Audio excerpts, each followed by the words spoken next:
Okay, so, all right, Virgo, we're going to jump right into this here. Just want to make sure you guys are able to see all the cards. Your underlying energy, guys, is the Ten of Cups, which is awesome. So this is really talking about family, completing of an emotional cycle. For a lot of you guys could be really seeing the rewards of it happily ever after. Underneath here, you guys have the Five of Swords. So there was a lot of work going through this. I think there was a lot of change, a lot of conflict. There's a lot of focusing on what it is that you wanted, and I feel like you being selfish resulted in something that maybe you can actually truly feel happy about, right?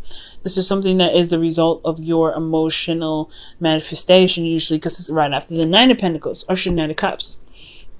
So, with that said, I do feel like for a lot of you guys, this could be indicating family. There could have been a bit back and forth with family, but I do feel like this is talking about your happily ever after, right? This is really indicating what truly makes you happy. This ending of a cycle emotionally, if it's not something that's necessarily 100% happy, okay? So, with your current state of being, you guys have the Ace of Wands. So I feel like y'all are excited and ecstatic to start something new. I think there is probably a kindling of an old flame, because the Ace of Wands can indicate rekindling of an old flame, okay? But this could also indicate that there is this exciting new beginnings. There's a lot of passion being initiated here. Things could be happening a little fast, but I feel like there's just a lot of excitement in this energy right now. Where you guys want to be? Well, you have the Six of Cups. The reason why I'm definitely saying that there could be a rekindling of an old relationship is because perhaps you guys want to reconnect with someone from the past, or you guys may want to reconnect with a connection that you have with someone already currently that you have with someone in the past. Okay, so you may want to feel a certain way that you have felt for this person before. Maybe a stronger bond, maybe to reestablish a sort of bond, or maybe you guys really want a soulmate connection. But I feel like you guys either want somebody from the past back, somebody that is currently with you, or somebody that's probably, you may not be with at this time, but you may want to reconnect with this person. But the thing that's keeping you from reconnecting with the Six of Cups energy is the High Priestess. So the High Priestess could be talking about trusting your intuition, following your instincts, but there could be some information that you may not have access to yet. There's some hidden knowledge here that you may need to see or may need to hear, or there is something that your intuition is trying to warn you about. And the reason why the High Priestess is coming up is because of the Six of Swords. Perhaps there is some distance. Maybe this person is long distance, far away. But this could also indicate that there is a change. There's a shift in energy and shift in ways of thinking and doing something. Perhaps you guys have moved away, or there was some transition that has happened. And I feel like this change is what's left the kind of situation kind of blurry, kind of hard to see, really kind of hidden here. Now, for your best path to follow, I'm getting the King of Swords. For a lot of you guys could be dealing with an Aquarius. For a lot of you guys, this could be talking about someone that you feel is very intellectual, very intelligent, very good with their words, very, very helpful in regards to being available for advice. But I really feel like for a lot of you guys, maybe this could be consulting someone that can truly be of assistance in regards to someone that can provide you with advice. I don't think this is talking about gaining a lawyer. I'm not getting any kind of law cards here, but that could be one of those things that you may want to, this could be something here. Ten of Cups endings relationship here. Maybe you guys want to connect with somebody that is probably, you guys are trying to get a divorce, but I'm not getting that sense. Okay, for some of you it could happen, but it's not coming up strongly for me. I'm going to go ahead and pull a clarifier for you guys and see what the High Priestess could mean for you guys here, because it's not very clear for me. Ace of Wands came up again. That's interesting.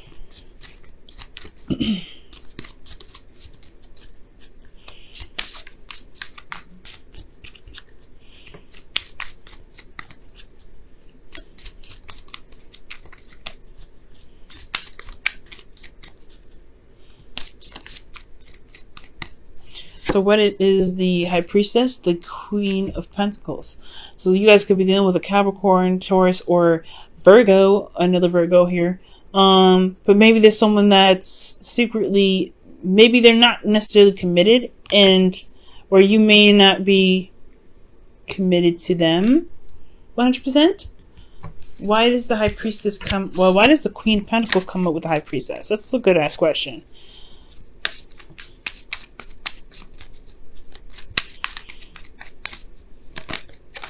The Four of Wands. Okay, so yeah, this is talking about commitment here.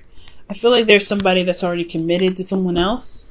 Maybe that you are wanting to connect with somebody from the past, but they're kind of already engaged, or in, not necessarily engaged in, like physically engaged, but engaged in other prospects or projects or career paths or things like that. There could be something here in regards to someone not necessarily being emotionally available. So there could be that, right? But there is some sort of psychic connection here, but maybe there's just something here that you're not getting. There's some sort of blockage here. And that could be that one's communication, and two, that it's just that they're not necessarily available because of some sort of change that happened in the past. Maybe there's somebody that moved away, someone that done something differently, someone that's, you know, that's changing their environment. Maybe you changed your environment, and then going back to them, you find them, they're not really necessarily available, or they've blocked you from everything, or maybe they haven't really been communicating. But they're kind of like, it's ghost town for them. I'm not seeing the Seven of Swords, but it's the High Priestess with the Queen of Pentacles. Somebody is just probably not making the effort to show that they're willing to commit to a relationship right now. Now, the King of Swords is somebody that's coming up here in regards to your best path to follow. I'm going to pull a card for that too. Why is the King of Swords their best path to follow here?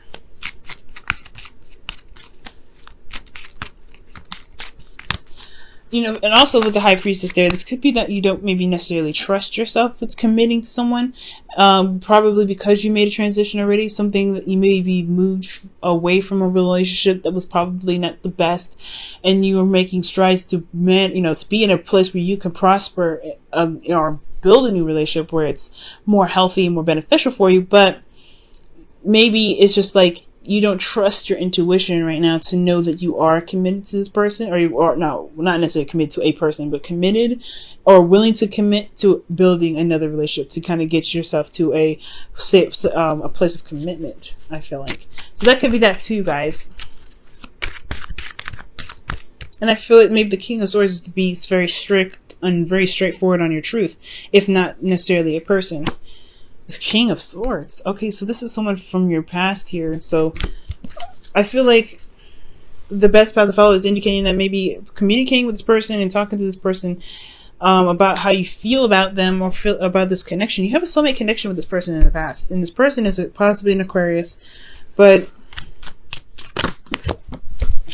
okay, Nine of Cups is coming up. So yeah, your heart's desire is this person, this King of Swords here. So I feel like making it very clear for yourself, and very, being very straight up with yourself, and just figuring out what it is that you truly want. Do you want a relationship with this exact person, or do you want to be in a relationship again? Do you just want to feel love? Because if you just want love, that is perfect. Manifesting a person is not necessarily a good thing. You're disrupting free will. You're hijacking somebody, and they may not come to love you as you wish they would. You want to manifest love from how you feel. And I feel like the best way to do that is to know exactly what it is that you want in a relationship. You may that may be exactly what you want to do, but it's going to require you to trust yourself and to know what you want, and to trust your intuition, to allow yourself to be open to your emotions, and allow things to, to flow through you, right? To be emotionally open. And I feel like for a lot of you guys are working. Maybe you guys are really focusing on your career paths, but you do want a sense of commitment. You want a commitment here, but you just don't know if you can really be emotionally open like that again, especially after such a difficult transition. Now, I feel like I said before, your best path to follow, being the King of Swords, is going to require you to know exactly what you want and to really stand by your truth, but also to really remember the last time that you've been in a relationship that's worked out for you, that's made you happy. This could be with somebody or someone that that you've had a good experience with, but maybe not have, it doesn't necessarily have to be a 100% successful relationship, but it can have instances where you felt very happy, that you felt very in love. So if remembering these times can help you manifest a real relationship coming back to you, right? because you are feeling the vibration of your own happiness, right? So you know what you want.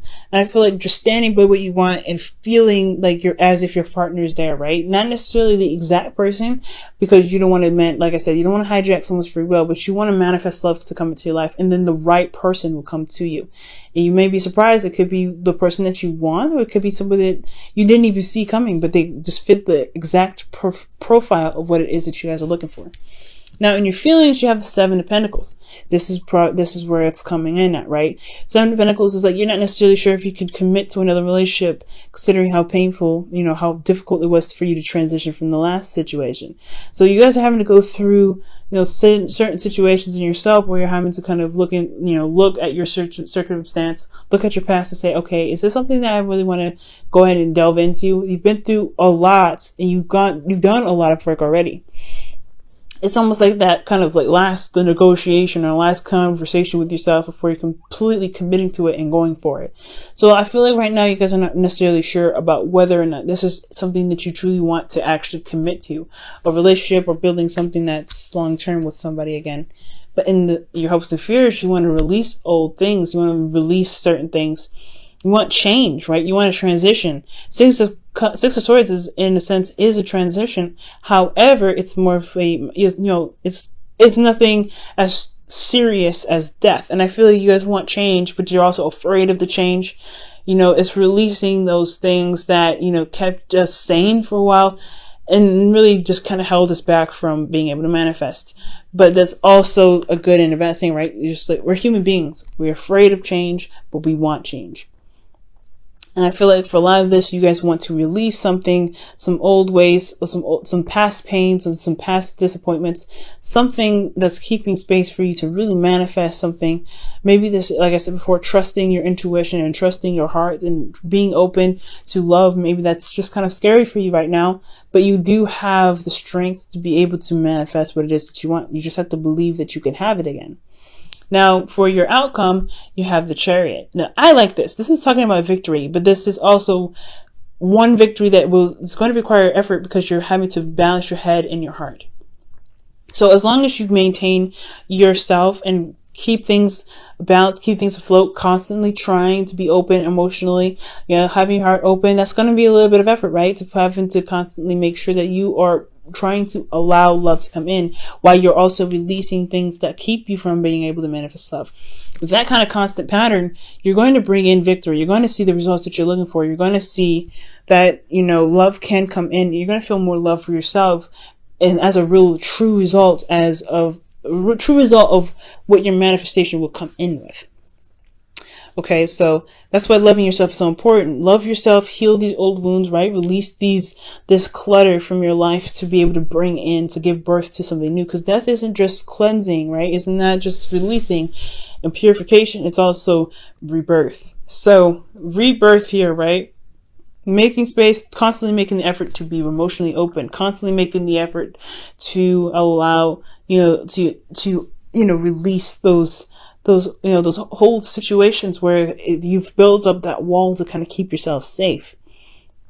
It's good to have boundaries, but when you start to restrict the things that you're trying to manifest, there has to be some sort of cutting away at certain branches that may not be serving you the best purpose. Okay. Now we're going to go ahead and pull you guys your oracle cards for the week. We're going to pull your romance angels first and see what comes out for you guys.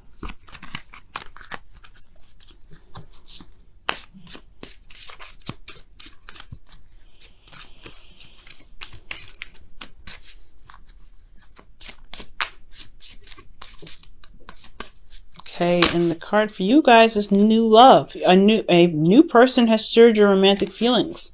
And then it makes sense, right, for somebody to come in to really kind of question whether or not you can be open to love again, to be, to have this feeling of being with somebody and committing to them.